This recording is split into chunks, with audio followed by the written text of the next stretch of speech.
Vice President Sara Duterte giawhag ang mga turista ug mga bisita nga bisitahon ang tribal village sa Magsaysay Park sa Davao City aron nga makita ang tradisyon ug kultura sa Davao City.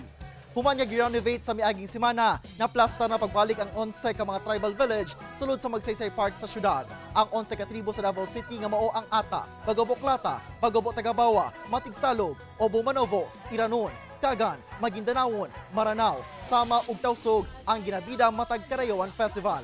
Gani giaghat sa bise ang mga turista ug mga bisita nga bisitahon ang tribal village aron masuta ang talagsaong kultura sa Davao City. Ang ato ang culture, ang ato ang multicultural environment at dinhi sa ato sa syudad sa Davao. Makita nila ang ato ang mga nagkalain-laing mga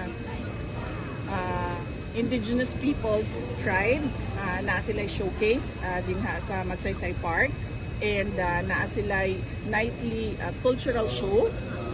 So kinahanglan pud na bisitahon sa ato ang mga turista o mga bisita.